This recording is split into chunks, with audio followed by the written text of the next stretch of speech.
You are listening to the Body Charge podcast, and I'm your host, Sandy Sanderson. Welcome to the Body Charge podcast. Today's topic is managing hormone balance, bone health, and body shape. Excessive weight gain can be a depressing challenge for many who grapple with hormone imbalance or other stresses that overload the body. It can become even harder for women after menopause to maintain a healthy weight and body shape. Obesity can also lead to other diseases, conditions like osteoporosis and heart disease. Therefore, it will shorten our lifespan. It can feel like a revolving door of entrapment with yo-yo dieting, which returns to the same predicament of excessive weight even when not actually overeating. My special guest today is Angela Beyer, a renowned personal trainer, nutritionist, and health coach who works with high-level athletes, businesses, and those looking to turn their health around sustainably.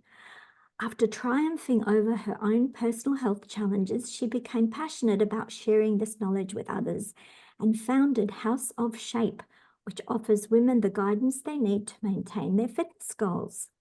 So welcome, Angela. Lovely to have you on the Body Charge podcast. Oh, Sandy, thank you for having me. I'm really excited. My first question is, I'd really like to know about your personal journey and what led you to discover the secrets of getting out of that revolving door of weight gain. You drop the weight, you get the weight back. How do you move out of that syndrome? Mm-hmm. Very good question. To be honest, it was hard and painful. And what happened was I gained, like in college, the traditional, like 10 pounds of weight. Back in the days, I lived in Germany. And what happened was whatever diet I could find, whatever magazine I read, and it praised the newest and quickest and fastest diet, I was on it. And to be honest with you, I tried, you name it, I did the diet, and I yo-yoed up and down, not knowing that I was destroying my healthy muscle tissue, not knowing that I was compromising or destroying my metabolism and my gut health until I hit a wall and got really sick. So I ended up in the hospital with major health issues. I got questions with eating disorders. I didn't have an eating disorder, so to speak, but food was not my friend. I battled it, and I always talk to myself. I'm the only one who just looks at food and gains, and everybody else can eat. So this was a real mental struggle and physical struggle. And what I did, I went back to school, got my nutrition degree, just to learn how to do it properly, learning about macronutrients, micronutrients, how it works in the body, the chemical reactions, basically. We are like all chemistry, and it's very interesting how little things can really make a big difference and can move the needle. So I got into competitions, bodybuilding competitions. So I was competing in Germany in smaller shows, but I was able to create a healthy body through diet and exercise. And I just enjoyed the journey, seeing if I change the diet, if I do this, if I work out, how I can sculpture my body, how I can improve my health and get more energy and all the other benefits. So what happened then was I hit a wall in my relationship, and I needed a change. I quit my job and went to the States, fell in love with the States. And long story short, I was a banker and ending up in the States as a banker doing a little internship, and I wanted to get a work visa, which I couldn't. And my attorney, immigration lawyer at the time, said the only thing I can stay is if I have special skills. I said, the only special skill I have is I lift things up and put them down. I'm really good at bodybuilding, really good. Yeah, so she said, okay, if you can get a world champion title in bodybuilding, then you get the green card. If you represent the United States on a big stage, yeah, you're good to go. And at that moment, I was like, I thought she was joking, but I said, okay, let's get the journals out. I wrote everything down.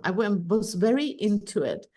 Like I said, I did a diet and I watched my physique. I did my measurements. I was paying attention of what I was doing and how my body was feeling You were and how learning about your body. Yeah.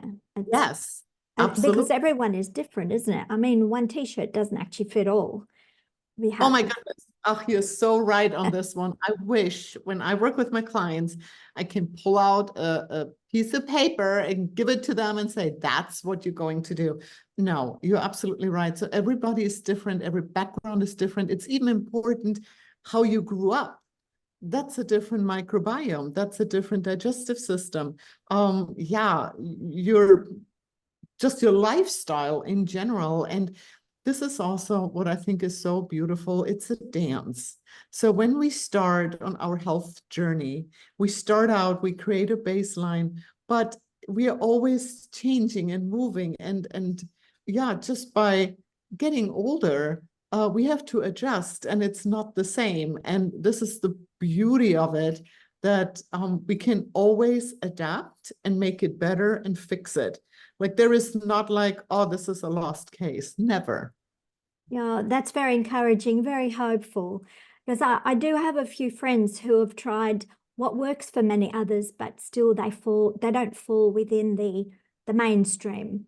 And Right. I guess it's about learning, there are genetics that play into it. And some people sometimes overeat because of it's a self-pacifying, it's a comfort thing because they're dealing with stress or something emotional, and then they go to the fridge, but not necessarily being hungry, but needing to pacify emotions.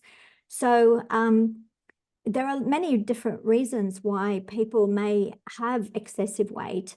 What I did want to focus today on is if you don't have those psychological issues at play, or not much of them, but it's more a question of, as you said, your age, hormone changes as you age, which then affects metabolism. So tell us how that works.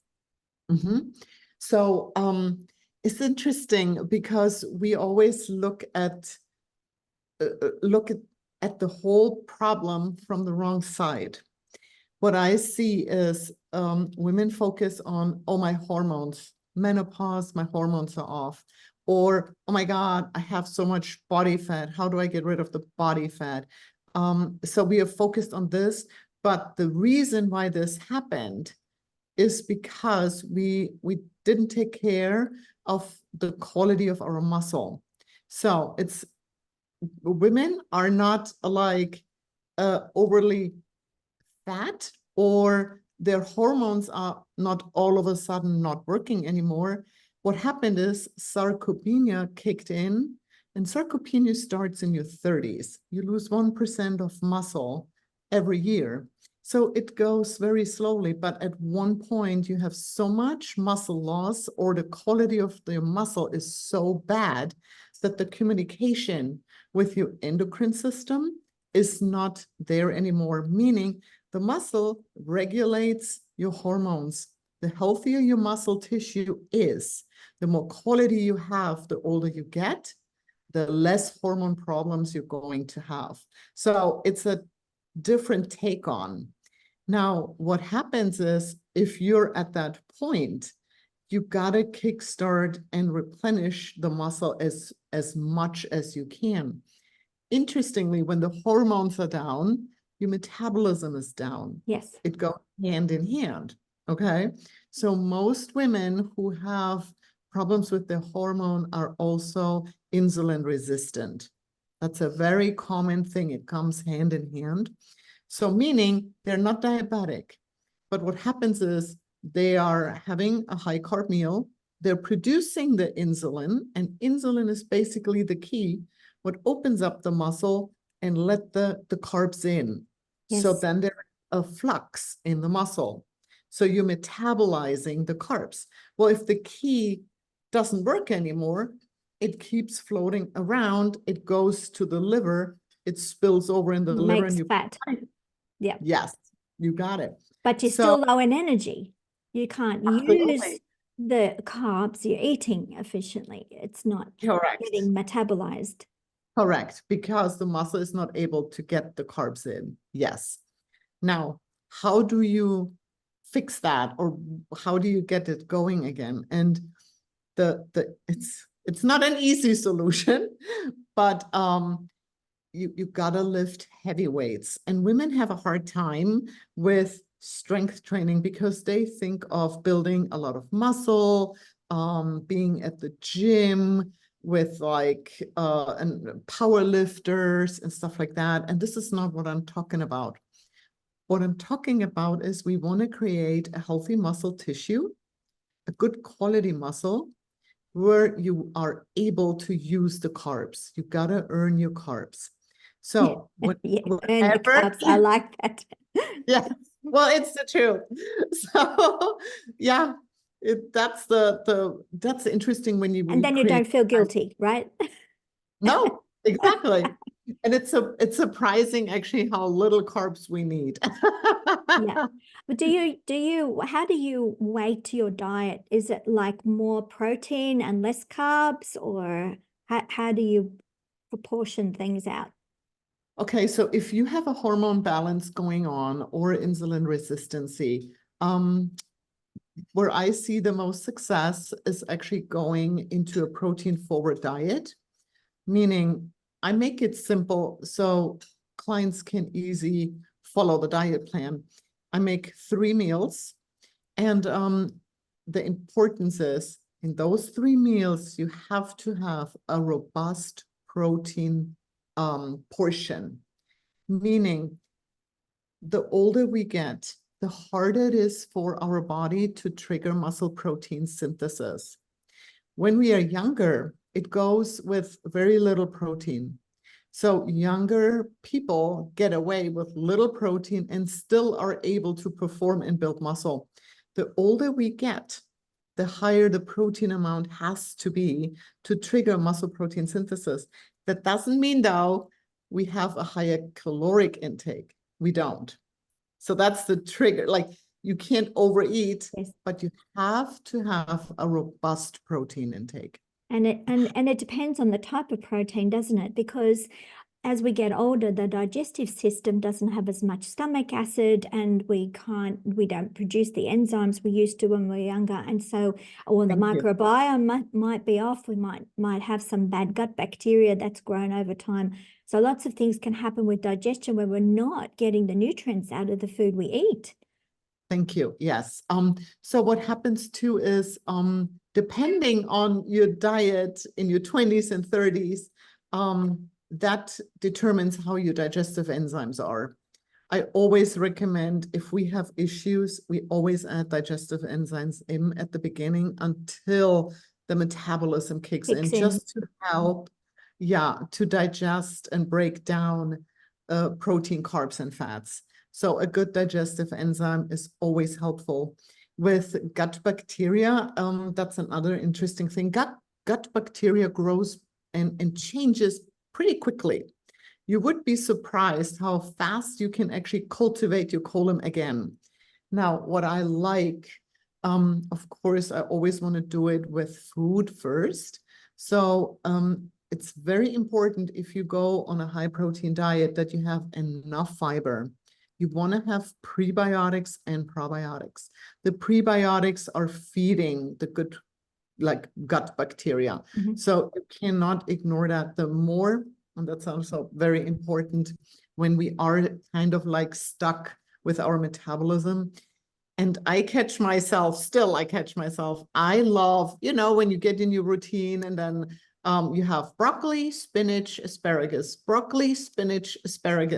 and you find that rhythm and you're not changing your vegetables out. What happens is you have a certain bacteria overgrowing and another bacteria cannot grow and cultivate. So you always want to rotate different. And have different colored vegetables because they donate different kinds of nutrients, and we need all of them. We need the full rainbow spectrum. Absolutely. Very important. And again, It's the nutrients and the gut flora. And when the gut flora is healthy, you're able to absorb the nutrients. So it goes hand in hand, absolutely. And the gut lining also heals. You know what I'm saying? That's why we Those need with to. IBS and irritable bowel, that's when the lining is very thin and eroded, kind of like a psoriasis on the outside of the skin. Correct. It's a breakdown from acids. And so when the metabolism is low, and we go from aerobic to anaerobic metabolism, we produce more acids in the body. And this can become hard to detox and to rebalance the pH. And that's when the skin and the colon and the linings of the body start to get thinner and break down. And then that causes a lot of other issues. So that's a whole other podcast. I want to say yes, but absolutely. So that's why it is very important to switch between a lot of, like you said, eat the rainbow.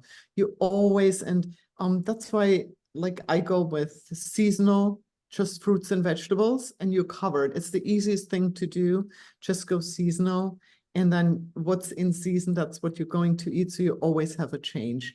Also trying just different foods, you know, and see how you like them and taste them. It's fun to do, you know, you keep it exciting too. It's not getting boring. So yeah, changing that around is important. And yeah, if it comes to protein, this is a wonderful topic. I always talk about how important it is to have a complete protein. So when we choose protein sources, the older we get, the more important it is to have a protein source which has all the amino acids.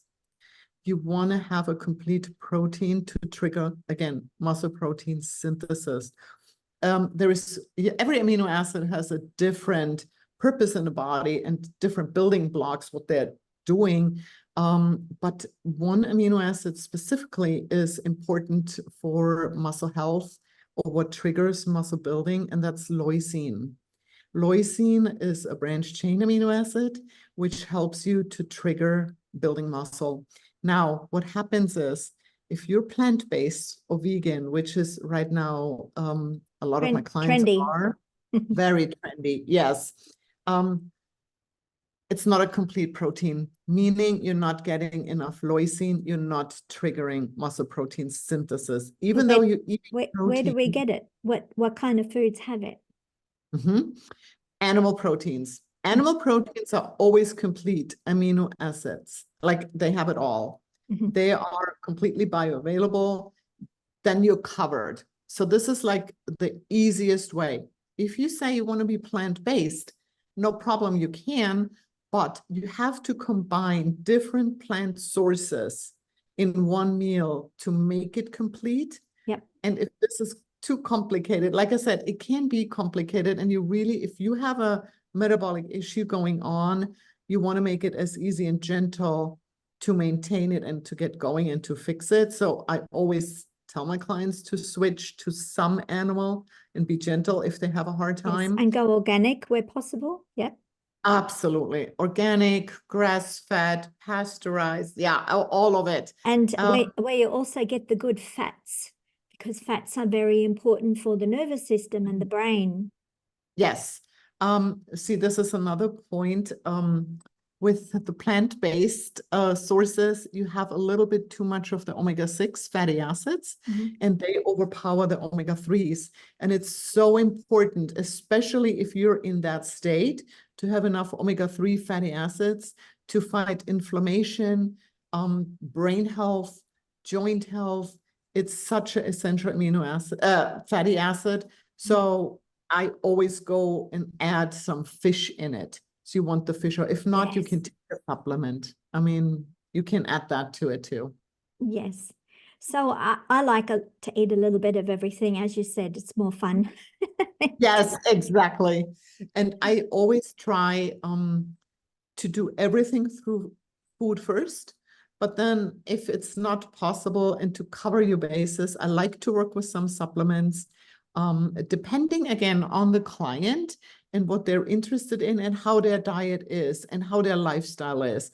And if they have no time in the morning and the first meal, it's not what time, but the first meal, again, That's when the body is primed. That's when you want to have a good protein.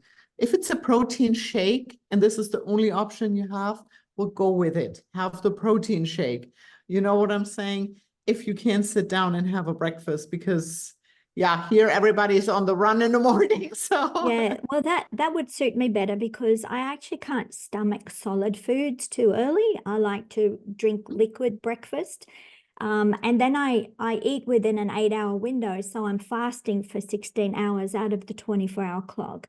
And that suits my digestive system better. So everyone is different. And I think you've got to practice a little bit with some trial and error to find out what you can best cope with. yeah, no, I love that. I think it's such an important point. Back in the days, I don't know if you remember, like I remember when I had small little meals all day long, and we have to have small meals and yada yada. Worst thing you can do. I remember those days. Yeah, good. Well, it's not that long ago, but it's the worst you can do because you need to give your digestive system a break. Absolutely. There has to be a certain amount of time where the body can just heal, recover, and digest and rest.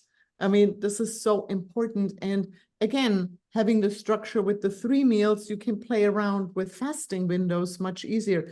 2 meals, totally fine too. You can break up the protein intake, for example, in 2 meals, breakfast and dinner, so to speak. And you totally fine. The body can handle it very well. I get a lot of questions from women if they work out, if they have to have a meal right after the workout for better recovery and for better muscle building, and so they're not getting sore. And that's a myth. You really don't. The importance is that you have the protein intake for the day really like in. You do not want to skip a meal and cut it short, but the timing basically is not that important, which is interesting, but it's just a little side note. It doesn't really matter. I do find timing does play a part insofar as we need to be relaxed when we're eating, because Yes. under stress, we're in fight or flight. There's not enough blood circulation going to the stomach for all the work the stomach has to do. So everything is slower with digestion. If we're eating on the run, as they say, that's not very good for you.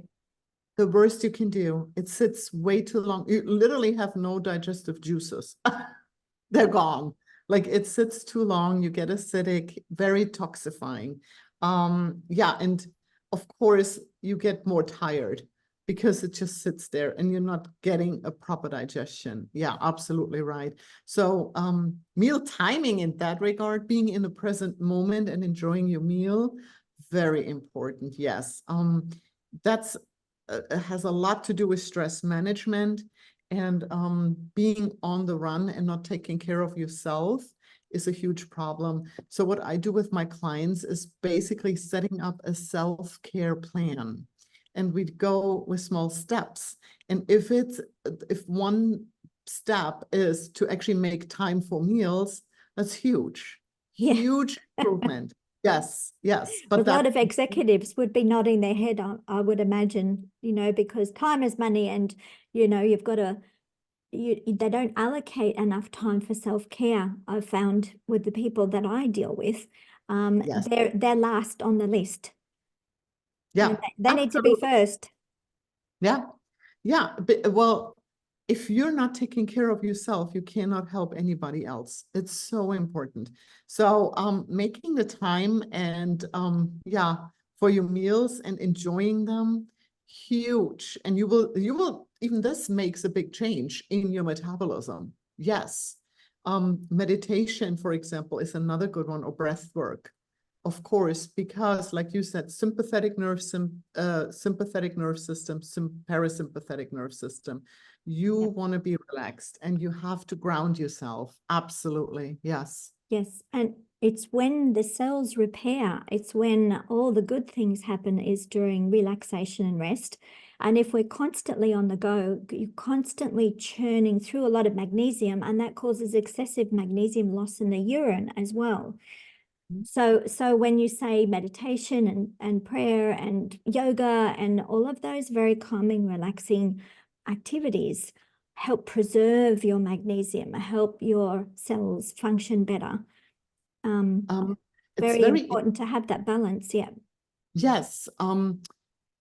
Talking about magnesium, very interestingly, 2 out of 3 Americans, I just know the states, are magnesium deficient. I think in all the Western world where we're on that mouse treadmill of constant activity and time goes so fast and there's never enough time in the day and you have to work faster and harder and faster and harder to pay the bills. You know, it's just a cycle of stress and people need to stand back and go, okay, I need to readjust and analyze this and replan my life so that I can live longer well, right?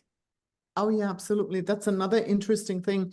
When I take care of my clients, I take care of their health span, not so much about their lifespan. The lifespan, the average lifespan in the United States is 79 years old. The average health span is 69. Mm. You have like a huge gap where people are not, no, excuse me, it's 63, it's even lower. So there is a huge gap between health span and lifespan, meaning the last years they're suffering, they cannot take care of A lot of themselves. disability. Yeah. Yes. And don't you want to enjoy your grandkids? Don't you want to travel? Don't you want to play tennis? Don't you want to do the things you always love to do? Or just even being able to go grocery shopping and be independent? Like, this is such an important thing. And that's why you got to take care of yourself and make those steps. And Yes. even people in their golden senior years can do a little bit of exercise, Absolutely. you know, in the garden, just, you know, they may not need to have to go to the gym, but learn how to do exercises that you can cope with that still maintain good muscle. As you said, that it's very important for weight training for the muscles, but also the bones benefit. Oh, So to keep strong bones is another great benefit of doing that regular exercise, good diet. Everything needs to come together, doesn't it? it does. And see, the thing is too, the body always adapts. So if you have a lot of muscle loss, you're not carrying a lot of active tissue. So the bones adapt and they get less. The body doesn't have to have strong bones. So they get brittle.